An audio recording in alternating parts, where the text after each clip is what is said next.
ఇప్పుడు మనం normal reactions మీద ఒక ప్రాబ్లం చూద్దాం. A sphere of mass 20 kg is held between two smooth inclined walls as shown in the figure. Find the normal reactions of the walls on the sphere. So ఇక్కడ problem ఇలా ఇచ్చారు. ఇది ఒక spear, wall 1, wall 2 రెండింటి మధ్య angle 37, wall 1 horizontal తో చేసే angle 37, అంటే వాల్ 2 హారిజాంటల్ తో చేసే యాంగిల్ 74 అవుతుంది. ఇప్పుడు 1 వలన వచ్చే నార్మల్ రియాక్షన్ ఎంత, 2 వలన వచ్చే నార్మల్ రియాక్షన్ ఎంత? సో ఈ నార్మల్ రియాక్షన్స్ మనం ఇప్పుడైతే కనుక్కోవాలి. అసలు ముందు ఏమేమి ఫోర్సులు ఇక్కడ యాక్ట్ చేస్తున్నాయి. ఇది స్పియర్ సెంటర్. సెంటర్ దగ్గర weight of the spear vertically down act చేస్తుంది. ఇది డైరెక్షన్ ఆఫ్ వెయిట్, అంటే ఎం అనేది మాస్ అనుకుంటే ఎంజీ ఇలా ఉంది. నెక్స్ట్ అలాగే 1 వలన యాక్ట్ చేసే ఫోర్స్, అది నార్మల్ రియాక్షన్, నార్మల్ ఫోర్స్ లేదా నార్మల్ రియాక్షన్ ఇలా పైకి ఉంటుంది, అంటే పర్పెండిక్యులర్ టు ద సర్ఫేస్ ఇలా యాక్ట్ చేసింది. ఇది 1 వలన యాక్ట్ చేస్తున్న నార్మల్ ఫోర్స్ N1. ఇదే విధంగా మనకు N2, దీనివల్ల కూడా ఒక నార్మల్ ఫోర్స్ యాక్ట్ చేస్తాం. ఇది కూడా పర్పెండిక్యులర్ టు ది సర్ఫేస్ ఇలా యాక్ట్ చేస్తాం.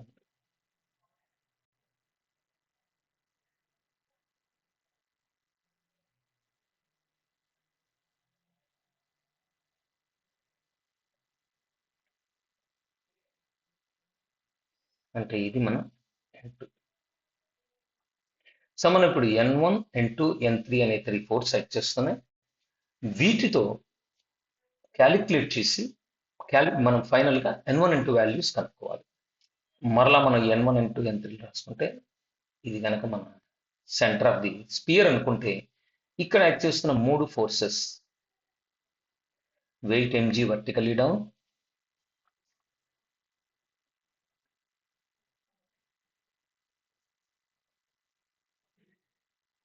ఇదే టైంలో N1 ఏమో ఇలా పైకి యాక్ట్ చేస్తుంది కొంత యాంగిల్లో,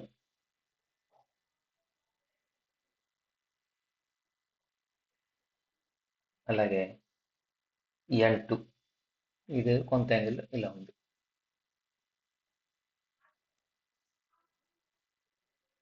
అంటే మనం తీసుకున్నది ఇదేమో N1, N2 and MG.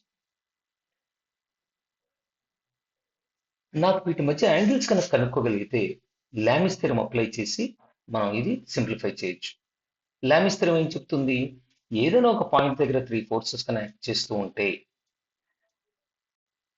Suppose ఇది ఒక పాయింట్,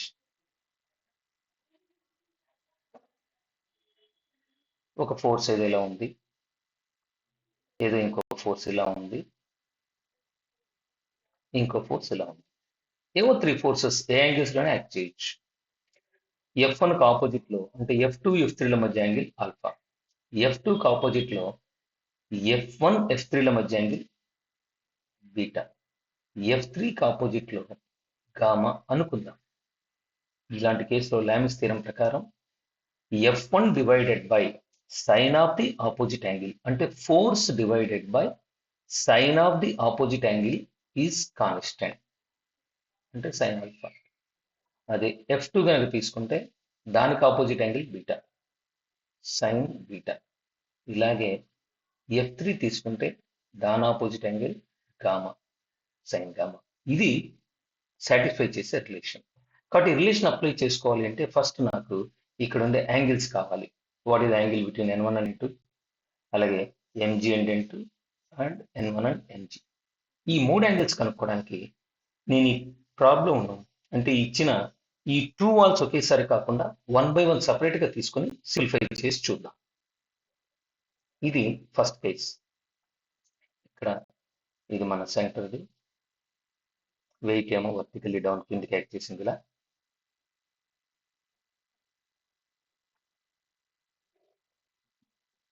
వన్ వలన వచ్చే నార్మల్ ఫోర్స్, అంటే పైకి ఇలా యాక్ట్ చేస్తూ ఉంటుంది.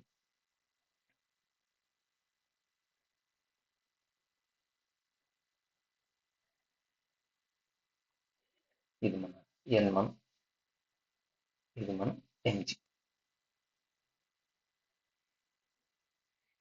సో ఈ యాంగిల్ నాకు తెలియాలి. దానికోసం నేను ఏం చేస్తున్నా అంటే ఈ లైన్ను ఎక్స్టెండ్ చేద్దాం వెనక్కి. ఎందుకంటే ఇది నార్మల్, అంటే ఇలా తీసుకుంటే ఈ లైన్కి ఇక్కడ 90 డిగ్రీ ఉంటుంది. ఇది 37, ఇది 90. కాబట్టి ఇదెంత అవ్వాలి? ఖచ్చితంగా 90 మైనస్ 37 అవ్వాలి. What is 90 minus 37? Nothing but 53.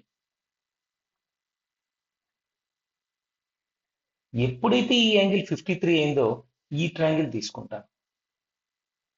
This is also right angle triangle. ఇది 53 అయితే ఇక్కడున్న ఈ చిన్న యాంగిల్ ఎంత అవుతుంది? 90 మైనస్ 53 అంటే 37 అయింది.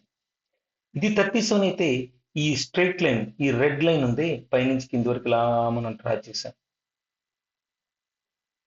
ఈ టోటల్ యాంగిల్ 180. 180లో ఈ 37 సబ్ట్రాక్ట్ చేస్తే this remaining angle 180 minus 37 nothing but 143. అంటే N1కు MGకి మధ్యలో ఉండే యాంగిల్ 143. తీసుకెళ్ళి ఇక్కడ మనకు కావాలి కాబట్టి ఇక్కడ రాసేసుకున్నాం 143. అలాగే MGకి N2కు కూడా కనుక్కుందాం. అంటే సెకండ్ వాల్తో చేసే కేస్ ఇది. సెకండ్ వాల్తో సో ఇక్కడ మళ్ళా వెయిట్ ఇలా సెంటర్ నుంచి కిందకి యాడ్ చేస్తాం. ఇది వెయిట్ MG. అలాగే దీని నుంచి వచ్చే నార్మల్ ఫోర్స్ ఇలా యాడ్ చేస్తుంది. ఇది మన N2.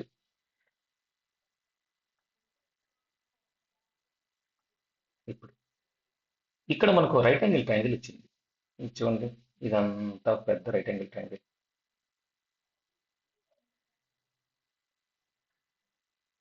ఈ రైట్ యాంగిల్ ట్రయాంగిల్లో ఇది 74, ఇది 90. కాబట్టి ఇదంతా అవ్వాలి 1616. ఇదే టైంలో మనకి ఇక్కడ ఇంకో రైట్ యాంగిల్ ట్రయాంగిల్ వస్తుంది. ఇది కూడా రైట్ యాంగిల్ ట్రయాంగిలే. ఇది 90, ఇది 16. కాబట్టి ఇదంతా అవ్వాలి 90 మైనస్ 16 అంటే 74. N2కు MGకి మధ్య యాంగిల్ 74. మనకు కావాల్సింది అదే. N2కు MGకి మధ్య యాంగిల్ ఎంత? 74. So let us write 74. ఇప్పుడు ఇది కనుక్కోవడం ఈజీ. కారణం మొత్తం యాంగిల్ 360 డిగ్రీ. ఒక డాట్ తీసుకున్న, ఒక సర్కిల్ తీసుకుంటే total angle 360 degree. So remaining 360 minus 143 plus 74 అంటే 360 మైనస్ 143 ప్లస్ 74 అంటే 217. సబ్ట్రాక్ట్ చేస్తే మరలా మనకు వచ్చే యాంగిల్ 143. అంటే దిస్ యాంగిల్ ఇస్ అగైన్ 143. కాబట్టి ఇక్కడ చూడండి, మనకు N1 N2ల మధ్య 143, MGకి N2కి మధ్య 74, అగైన్ N1 MGకి మధ్య 143. ఇక మన ప్రాబ్లం సింప్లిఫై అయిపోయింది. కాబట్టి ఈ ఒక ఫిగర్ నాకు కావాలి.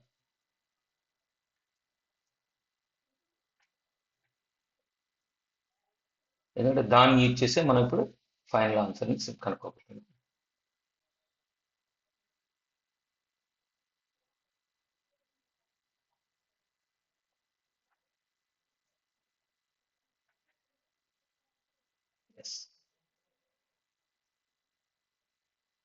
లామిస్ థియరం అప్లై చేస్తున్నాను. లామిస్ థియరంలో చెప్పాను, force divided by sine of the opposite angle is always constant. కాబట్టి ఫస్ట్ N1 తీసుకున్నాను. N1కి ఆపోజిట్లో ఏముంది? 74 degree.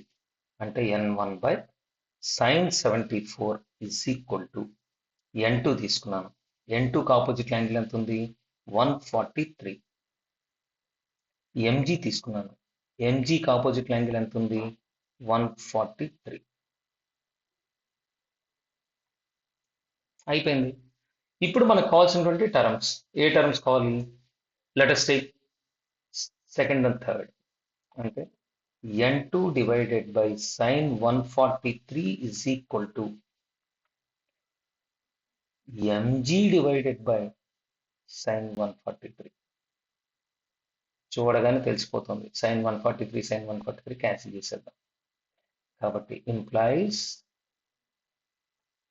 n2 is equal to mg. m అంటే 20, g అంటే 10. So 200 Newton. n2 వచ్చేసింది. ఇప్పుడు నాకు n1 కావాలి.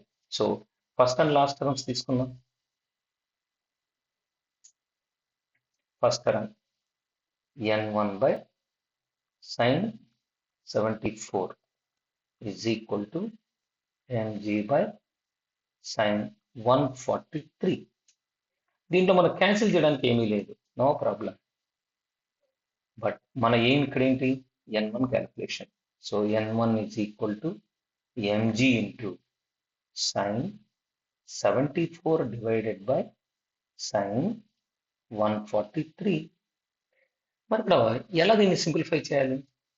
ఓకే, mg ఇంటూ ఫస్ట్ కింది తరం అయితే చాలా సింపుల్గా కనిపిస్తుంది. sin 180 మైనస్ 37, బికాజ్ మనకు 37 వాల్యూ ఇచ్చేశారు, సో ఈజీ. మరి పైన చూస్తే ఇది 74కి మనకు యాంగిల్ తెలియదు. ఏం చేద్దాం, దీన్ని సైన్ ఇంటూ 2 into 37గా రాద్దాం. ఈజీ అయిపోతుంది. we know that sin 2 theta is equal to 2 sin theta into cos theta. కాబట్టి mg into this is 2 sin 37 cos 37 divided by sin of 180 వస్తే sin ఏ, కాబట్టి this is sin 37.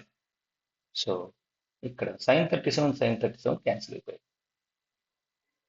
ఇప్పుడు value substitute చేద్దాం. 20 into 10 into 2 into sin 37 3/7 అని 5 అన్నారు, అంటే cos 37 ఎంత అవుతుంది, 4/5. సో 5తో ఇది 2 times, అంటే value 4 into 8, 8 into 16, 16 into 20. 16 into 20 is 320 newtons. So that's all, n1 and n2 values.